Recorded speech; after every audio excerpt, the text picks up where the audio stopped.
Existence TV, Existence, les sciences de l'existence.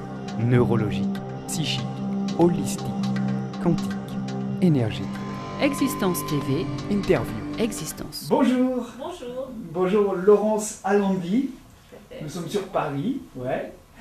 Enchanté. Vous êtes thérapeute, psychogénéalogiste. Tout à fait, c'est ça. Alors, Exactement. les psychologues on connaît, Oui. la La psychogénéalogie. on connaît moins. Oui. Alors qu'est-ce que c'est? Alors en fait, il s'avère qu'on a tous un inconscient personnel et aussi un inconscient familial. Et en fait, nous sommes reliés inconsciemment par un fil plus ou moins invisible à des générations qui se trouvent au-dessus de la nôtre. Donc à nos parents, bien sûr, nos grands-parents, nos arrière-grands-parents, etc., etc. Et en fait, il s'avère que parfois, on va se retransmettre de génération en génération soit des échecs ou des choses aussi positives. Ce qui vient, c'est des métiers, on fait souvent le même métier que son père, Par exemple. que lui-même le tenait de son père.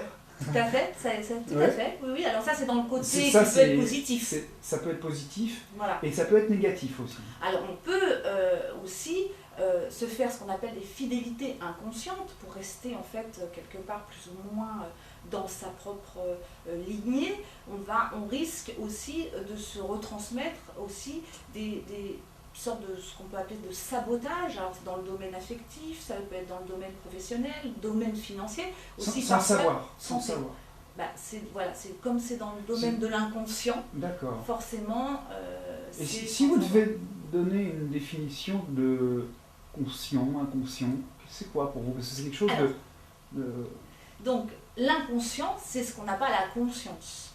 Donc, c'est, comment vous expliquer ça avec une petite image, c'est comme une commode, par exemple, que nous aurions dans notre cerveau.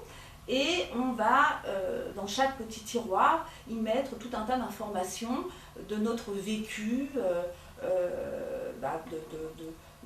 de tout ce qu'on vit, ça peut être de l'enfance, du transgénérationnel aussi, quelque part, qui s'accumule dans tous ces petits... Voilà, qui est stocké. Et puis, la problématique de l'inconscient, c'est qu'un jour, il se peut qu'un des petits tiroirs s'ouvre et que tout ce petit bazar qui a été rangé, enfin même pas rangé, qui a été comment on stocké, dit, oui, chez les psychologues ou psychanalystes, quand on met quelque chose bien de côté, bien enfoui. En fait, on parle de fantômes, on parle de cryptes, c'est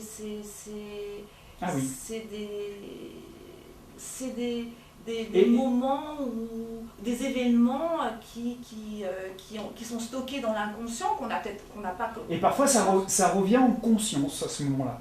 Alors, ça revient sur le devant de la scène. Non, ça revient sur le devant de la scène, mais c'est surtout la problématique, c'est que ça ne revient pas en conscience. C'est-à-dire que on peut avoir des phobies de quelque chose ou sans explication rationnelle, ou avoir des maladies psychosomatiques qui apparaissent, ou des échecs à répétition dans le domaine professionnel ou sentimental, alors qu'il n'y a pas lieu d'être, dans le sens que quoi qu'on fasse, ça revient systématiquement, l'échec revient, enfin ça se finit toujours plus ou moins pareil, on se dit je comprends pas, j'ai changé ma façon de faire, j'ai changé le style de personne, j'ai changé tout un tas de choses, et ça se termine toujours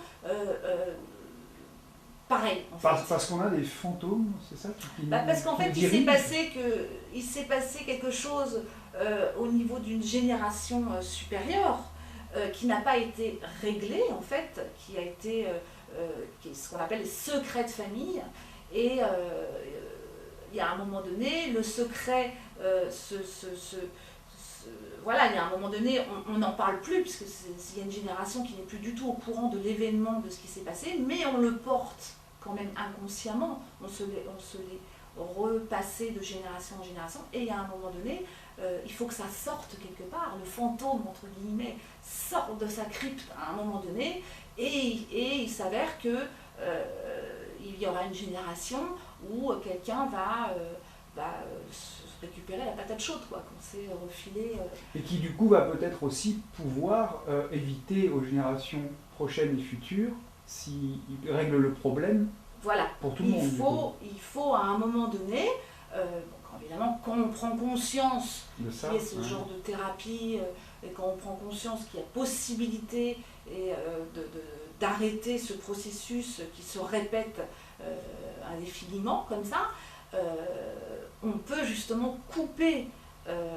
Vous avez un exemple de, je sais pas, quelque chose d'assez lourd que quelqu'un a porté qui a pu être dénoué, oui. Oui, j'ai eu une patiente qui, alors elle ne comprenait pas, c'est souvent comme ça, elle avait l'impression qu'elle ne vivait pas vraiment sa vie, une fille, une jeune femme qui était superbe, intelligente, enfin bon, elle n'avait pas lieu d'être dans des problématiques d'échec systématique au niveau affectif. Quoi qu'il se passe, elle était toujours en seconde position, c'est-à-dire que elle rencontrait un homme, alors au départ, elle a fait les hommes mariés, donc là c'était normal. Ça c'était voilà. Oui, c'était systématique. Elle rencontrait quelqu'un de tout à fait disponible et cet homme en question se mariait pendant qu'ils étaient ensemble. Oh là là. Ou alors c'était sa meilleure copine, ou voilà. tout ça, Il fallait toujours qu'au niveau du schéma, quoi qu'elle fasse, elle se retrouve en seconde position. Et alors, vous avez pu retrouver dans ces générations qui avaient eu un... Alors, donc en fait, on a fait ce qu'on appelle le génosociogramme, c'est-à-dire que c'est un arbre généalogique avec des infos beaucoup plus poussées que la date de naissance et la date de décès. Moi, je remonte sur 4 générations, c'est ce que font souvent les psychogénéalogistes en général, parce qu'après, ça commence à devenir assez compliqué. Et en fait, il s'avère que sur ces 4 générations, donc arrière-grand-mère, parce que la grand-mère, ça a été un autre problème que je vais... Arrière-grand-mère, arrière-arrière-grand-mère, n'ont toujours été que des maîtresses, en fait. Et la grand-mère, avec qui elle était reliée aussi, parce qu'on est relié par ses aïeux, avec souvent le prénom, le deuxième prénom. Ou oui, c'est vrai, on a tous des dates qui sont ou carrément des fois le premier prénom. On a le Martin Junior. Voilà, par exemple. Et donc, du coup, on est en lien inconscient avec cette personne. Donc, en fait, pour garder cette lignée, elle reproduisait inconsciemment exactement ce qui s'est passé dans son arbre. Et du coup, jusqu'à sa grand-mère. Comment on fait pour dénouer à ce moment-là, puisque alors déjà, on arrive à savoir que dans les générations, il y a eu des problèmes. Oui. Mais alors, comment on fait pour... Alors déjà, on prend conscience. Et ça, c'est bien. Parce que déjà, on fait déjà une recherche, c'est une enquête judiciaire sur...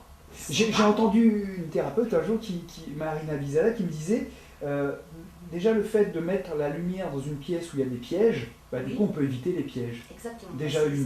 Ça c'est une très belle image, c'est vrai. Donc à partir du moment déjà où on met en lumière, où on prend conscience qu'il y a des répétitions qui se font, jusqu'à un tel point, c'est que ce qui est important, c'est que sa grand-mère, justement, elle m'a dit, oui, mais je comprends pas, moi, ma grand-mère, elle s'est mariée quand même, donc elle a eu quand même la première position avec son grand-père. Ouais. Ben non, elle s'est mariée, certes, mais son grand-père vivait une double relation avec une maîtresse, d'accord, et il s'est suicidé pour cette maîtresse. Donc en fait, même en étant en position de femme mariée, qui aurait dû être la première, elle se retrouvait quand même en seconde parce qu'il a préféré la maîtresse à la propre femme. Donc en fait, c'était vraiment une répétition qui, dans son schéma, faisait que pour rester dans la famille, entre guillemets, elle répétait inconsciemment, elle avait cette loyauté invisible à toutes ces femmes de sa famille, et il fallait rester la seconde. Alors c'est terrible parce que... Inconsciemment, voilà. C'est inconscient.